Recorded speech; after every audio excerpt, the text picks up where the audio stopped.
Ebro in the morning, we're bugging out already because our friend, somebody we've seen come a long way here, Laura Styles Rosenberg, has been a part of his musical distribution, if you will, bringing it to the people. Distribution. From Chicago. Give it up for Vic Mensa. What up? On the show. Now, last time I saw you, some time ago, you had, I think it was your first mixtape.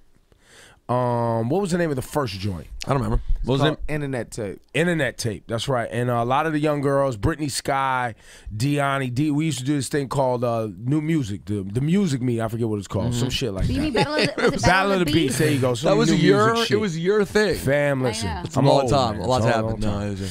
And they was big, they was all about Vic Mensa. Vic Mensa tape just dropped. Vic Mensa. And so we've seen you come a long way, bro. Now you got a record with Kanye West. Is that just a Chicago thing, or was there a relationship before this record happened? We had a relationship before this record, you know, because I worked on a record of his called Wolves, and did some more just working on his album. And so, you know, but this was one of the records that I played for him around the time when we were working on his shit, and he, you know, really liked it and kind of gave me some direction on where to take it and shit, you know.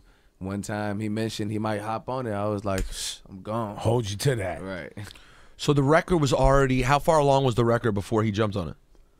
I had, you know, I mean, the horns and the general beat and all that was what it is. These horns. Yeah,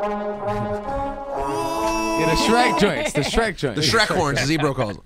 So, because I mean, the hood Shrek joints. Now, here's the thing that I find very interesting about You Mad is that, Ebro, let's call a spade, right? That sounds racial. I know. You always say that when I say it, which is kind of why it does, right? It sounds racial, right? Like, who you racial. talking to, my G? Who you calling a spade, brother? No, I like trolling you to say that phrase. Anyways, but let's call it like it is. Yeah.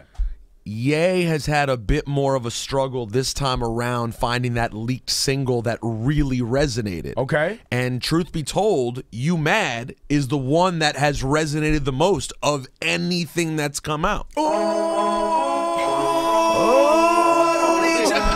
Ebro, do you agree with that assessment? I do, but that was the emotion I felt when you said it. I was like, oh, you in trouble. Kanye coming for you, my G. No, is it something that, can you tell that Ye's excited about the record too? Like, you could feel the energy of the song. Yeah, we were in Chicago this past week, and Kanye came out to the South Side and performed this song with me for, you know, like 300 Chicago high school kids, and it was crazy. Yeah, what is that event? It's like Chance has like some sort of thing for kids? Yeah, this joint he does called Open Mic.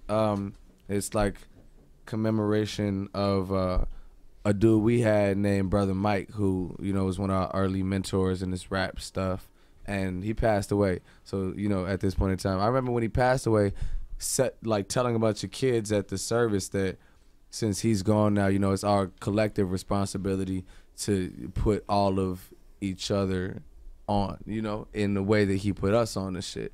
Can I curse right now? Yeah, you good. Right? It just happened, by the way. You know it already happened. Yeah, the curse already happened. If you was in trouble, I'ma tell your mommy, Charlie. We need that Kids Bop. We need that Kids Bop remix ASAP. So, talk about Chicago, because obviously for, you know, a long time it's been, you know, at the music's forefront. Tons of music has come from Chicago, but also more recently, Chirac and the murders and the violence, and, you know, Cabrini Green getting knocked down and dispersing people all over the city, and just everything that sociologically speaking Chicago's been going through, right? Are you seeing any progress? Are the kids seeing any progress now that, you know, it's the microscope has really been put on the city by artists, really, by the music scene? You know, actually, I believe that 2014 had the lowest recorded murder rate for a while. So I think there's progress being made for sure. You know what I mean? A couple years ago, it was like really the wave was to be a shooter, and that's not as cool right now. You know, I mean, even if you look at the you know, the main dudes that were, you know, kind of like pushing that angle musically, their music is a little bit less of that than it was then. A lot of that was, you know? came from that drill music scene. It was pretty aggressive. You know, and a lot of those guys, they still doing their thing, and they still telling, you know, and them dudes live that life. Right, they're still telling what's their true story, their true experience. But You know, I mean, somebody like Lil Durk, you know, you listen to Lil Durk's music now, it's like Lil Durk has evolved musically since when it all first happened, you know? And I think that just the trend is being less and less to kill each other. Yeah. Do you see yourself, and I don't know because I don't know all of your stuff, but other collaborations that Vic Mensa would like to see coming out of Chicago, right? I mean, obviously Kanye West and you collaborate is huge. Is there anybody else out of that scene that you see yourself like, yo, we got to work together? I got a record with my homie Tokyo. That's my brother. I got a crew called Save Money in Chicago. Tokyo just released a project called Wave Theory, you know, like a week ago. So, you know, we got some collabs, Leather Corduroys, we got some collabs. We just dropped a song yesterday, me and my dudes, Leather Cords, it's called Have You Ever. We need to get that to y'all one of these days. You want to try to figure that out, man? Get it to me. Let's do it. Yeah. What about more with you and Chance? Where's the Chance relationship? This is obviously Ebro. I'm gonna fill you in. This is gonna be the relationship to watch. Is the Vic Mensa Chance the Rapper relationship? Because they came up together. Okay. A lot of people would always be like, "Oh, Vic, you sound like Chance the Rapper," when really they both just sound like each other because they came up. Exactly. Don't want to talk about it. So really, they came up together, and they've been associated for a long time. But they're both blowing up, sort of in their own ways. Sorry, didn't mean those horns that time. I know you didn't need the Shrek horns there, but both Chance and Vic have been blowing up, sort of on your own, but you know, randomly affiliated. So where do things stand with you and Chance? Will we get more Chance the Rapper, Vic Mensa music? Yeah, we've been in the studio some, you know, in Chicago. We were in the studio not too long ago. That's my family, man. That's my brother, you know. We were just together doing this shit that I'm talking about at the high school last week. And, you know, we always just like building and trying to figure out how to push shit further and change stuff. Now, you guys went different routes, though. Obviously, Chance is notoriously Yeah. the no-label dude. That's what Chance has become. Like, he's this guy who hasn't And no signed. album yet either. Yes, and also no album. Not yet. But he's obviously still has a lot of hype. People really into him. He has some big moments out there. You went a different route. I mean, you can see, there you go, Periscope. You can see that huge Rockefeller tattoo on his neck. He was like, "Y'all don't want your chain, my G. Let me get that tat." So why the Roc Nation? Why the Roc Nation decision? I mean, it seems obvious, but why for you was it the right move? It was the right move for me because, you know, after doing so much on my own, I felt like if I was going to partner with a company, I wanted to be, you know, doing something that to me was more than just a record label and was people that I really connected with on a personal basis and, you know, felt like we're forward thinkers and just outside of the box. And that's what The Roc is, you know, as a company. It's like, it's a lot like a model that I'd like to follow with my own company, Save Money, you know. It's just a lot of people that built something kind of from a ground up point of view and, you know, kept it real the whole time. How much interaction did you have with Hove in getting to the spot? I've talked to Hov a lot, you know, up to this point, and before the deal as well. You know, I think that, I mean, that was, you know, most important to me was to really be able to connect with him and try to gauge his, you know, his real feelings about this shit. I saw Lenny S post an Instagram post. Did you see that? A whole story on how you guys met and like how the first time he was like, how you weren't really like sweating the whole Roc Nation thing, and he was like, "Well, who is this guy?" Did you read that, Vic? Oh yeah, I read it. At the beginning, and then he's like, because at the end he was like, "Yo, I was so glad finally that everything came together." But when I was reading, it was a cute story. I was like, "Oh my god." Lenny S is my man. Shout out to Lenny S. We saw him at the Barclays a couple weeks ago, right before it went down, and he seemed very excited about. Yeah. So they seem excited. Lenny's my guy, man. You know, Lenny got my back. That's my dude for real. What do you think about it, bro? I'm just going through Vic Mensa's gram. What are you looking at on the Vic Mensa? I ain't even been on the gram lately. Have Pictures I? of Vic and Vashti. Oh, really? Is What's that where up? you going? You trolling for a Vic? You always trolling for a Vashti story. What's up, Ashley? What it do? I'm not always trolling for He's Vashti. I just saw a picture of Vic and Vashti. What do you want from me? No, I thought we had someone recently and you asked about Vashti. Maybe I made that up. No, you. Maybe I'm trolling you for Vic, troll for Vashti Vashti. stories. I love Vashti. She's dope. Yeah, no, I was actually trolling through his gram looking for, you know, because as a young man as Vic Mensa is, he's popping out here. Yeah, right? hell yeah, he is. And by the way, someone on Periscope wants to know if you'll be at the Tokyo show this Saturday in Chicago. Yeah, I'm back in that bitch. Fuck with me. Beep beep.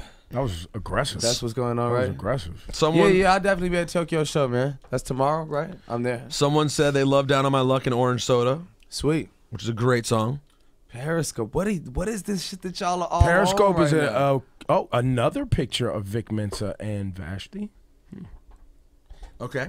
I didn't expect that. I didn't expect two. You did that surprised Why? you? He doesn't have any other photos or any other girls on his Instagram? Nope. Well, Vashti's Mage. She's not just some random chick. That's Vashti. And yet, no, I'm kidding. No. Trying to lie to the third. Look, he's playing it cool. I respect it. I had to just do a little research on you. You know what I'm saying? You're doing the right thing. Vashti is a young lady I've known since she was very, very young. She's a great girl. Like, we have all respect for her. So, you should too, sir. If I had any funny business out there, you know what I'm saying? Pops. Basically. Yeah, but why can't they go on? Maybe they be going on dates. You know You know what I'm saying? Don't let me run the horns. Talk about it. So, can you talk to us about your music? How you see music in your mind? You obviously MC, you make dope music, but you've also done dance records or EDM records. There's pictures of yourself in Skrillex, right? Yeah. For hip hop for you and music for you, where does Vic Mensa? Are you bridging that gap? It's happened before. Rocky did a Skrillex record. We've seen other things, but are you bridging that gap? That you know, that EDM hip hop, is that where you want to see things going in music? Me and Skrillex actually kind of made a rap record. It's me, Skrillex, and Jalil Beats. Wow. Tough. So that shit's just really cool. But you know, I mean, in general, I'm not so much like setting forth to bridge a gap between like rap and EDM. I just think that you know, I've been saying that hip hop is the only genre that we require to stay stagnant, and it has to be called hip hop forever. You know, like what you were calling rock and roll in '91 is not the same as what you were calling it, as what we're calling it now, what we're calling it 10 years before that. You know, you've had so many countless subgenres spin off of everything but hip hop. Hip hop is just like, it's gotta be hip hop or hip hop is dead. Yo, you kill hip hop. Yo, hip hop's dead. That's why the game's fucked up. That's why I don't even really release mixtapes You anymore. weirdo rappers is fucking everything These weirdo up. rappers is fucking up the game, man. Well, you know what? It's Let the funny you game say that be. because here I go. Mantronics and Soul Sonic. Your Yeah. favorite subject. Well, no, because I had this debate too, Mantronics. because a lot of people do want to say that hip hop is only one thing, and I come from a place where hip hop was mad shit. Queen Latifah made house records, right? Like, MCs did tons of different shit, and hip hop has always been that cross-sectional music that pull from jazz, pull from rock, pull from blues, pull from R&B, pull from house You know, it's music. built off sampling. So Yeah, so it was like anything. It didn't have a rule. Right. So I don't subscribe to the idea that hip hop has to sound one way. Right. I subscribe to the idea that hip hop, if you rhyming over a beat or, you know, sampling or DJing or any of those art forms, that's hip hop to me, right? But there is a segment of hip hop that's this 90s golden era, has to sound boom bap rap hip hop shit, which I don't necessarily subscribe to at all. And I appreciate you musically going out there. What was the record we was playing the shit out of? Down on my Down luck. on my luck. Down on my luck. What was the I sample? in appreciate that? your support on that, man.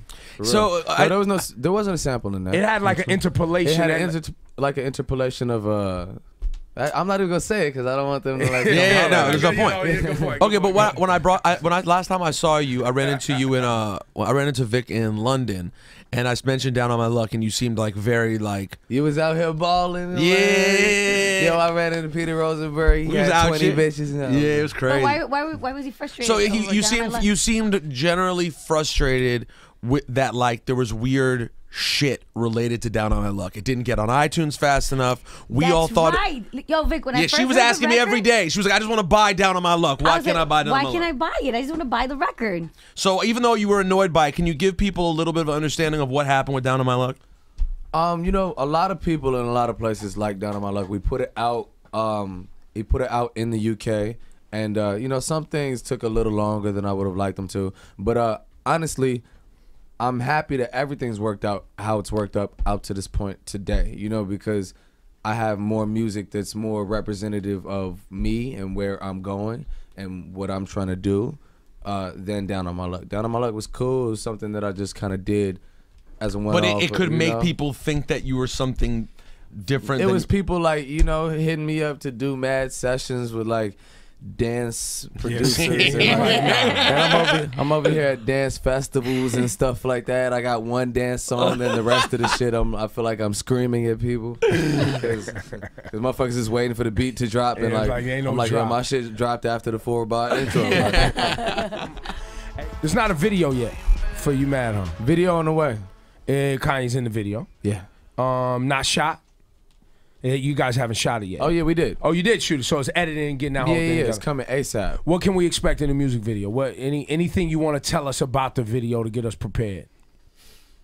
Man, the video is crazy. I don't want to give it away, but I brought my gang out to LA, you know, and we want to do something special. So the video is really dope. I think it's important to, like, you know, keep shit fresh with the visuals. It's a very integral aspect of what I do. So that's just about to be dope. You were on SNL 40. Kanye. That was dope. I didn't see it. SNL 40 was crazy, man. It was so. That was when Kanye was laying on the floor with the lighting in front of his face. Yeah. They were all laying on the ground on like some weird. He was making weird moves and shit, you know, but kind of doing some next stuff. What was shit. the best selfie you got? You get any good selfies that day? You pull anyone? You pull like Chevy Chase into a selfie or anything? You know what I missed was I was standing in the hallway just like talking to my shorty, and Bill Gates walked by and like bigged me up, and I didn't really notice. I didn't know what was going on. Yo, you played Bill Gates? So then he talked to him. You know what I mean? And, You had your manager talk to him. And then he was like, "Yo, that nigga, that was Bill Gates." Just, you know, I tried to run back to go find him, and like the opportunity was gone, but he was fucking with us. Dave Chappelle was fucking with us too. That was the dopest to me because Dave Chappelle is like my favorite comedian of all time and shit. And was he's very heavy on the blogs, like he knows what's going on. Like was he aware? His kids too though. He's got an older son that's kind of. Yeah, I've heard he's The very older aware. son that was younger. Yeah, he's back like in the day? 10, yeah, he was younger. Now he's like 13, 14, something like that. Daddy, Nick Cannon is hilarious. Exactly. So Vic, is Kanye, when you work with Kanye and Kanye's like, listen, we're gonna lay on the floor and this lighting is gonna just like what was it? What do you think? Like, you're Kanye West. I know it's gonna be dope. Like, you just fuck with it. Like, or is there? I thought it was mad cool. I mean, you know, you get so many people getting on a Saturday Night Live stage. It happens every week, and it's usually pretty much the same. And so to see how Kanye put his shit together, you know, mind you, the entire thing came to fruition within like 2 days. Like him deciding he wanted to do it. Because I hear he just comes up with shit and he's like, yo, I want to do it. Yeah, he's like, yo, let's do it. Okay, let's figure it out. You know what I'm saying? And I thought it was really dope. When he brought the ceiling down, I was like, okay, he just changed this into some whole avant-garde like art shit. And you know, it was fresh, man. It just be changing things in platforms that have been the same for a long time. When you go into the studio with somebody like Ye, does he you say he gave you a lot of ideas when you worked with him on Wolves, right? Like he was like, yo, go in this direction. Is that like Sonics, or is that like an overall vision for how you could fit in the game? What is that conversation like? I think one of Kanye's biggest strong suits and talents is being able to utilize talented people. You know, so when he played me the music and you know, asked me to write to Wolves and, you know, work on it, he didn't tell me what to do. He just fucking played it and said, you know, he wants to hear what you have to say, because it's like Kanye can make what Kanye's gonna make, you know. And he brings other people's perspectives into the picture, and I think that's why his paintings are so thorough. It's interesting. That's dope too, though. The other day I was having a conversation with Rick Rubin. And I was just I was gonna let that just chill. Right. And Go a step further. The other day when Rick Rubin invited me over to his studio to hang out and chat About well, wrestling mostly, but we also talked about music, and we started talking about Yeezus because I was at Shrimp-a-Lot where Yeezus was recorded. And he was saying, I was like, man, I miss Ye on the actual MPC and the ASR, like actually producing. And Rick Rubin was like, so do I. He was like, I tell him, like I push him to get on the machine as much as he can. He was like, but Kanye is really no different now than he used to be, except back in the day he was sampling records and now he can pull from just artists.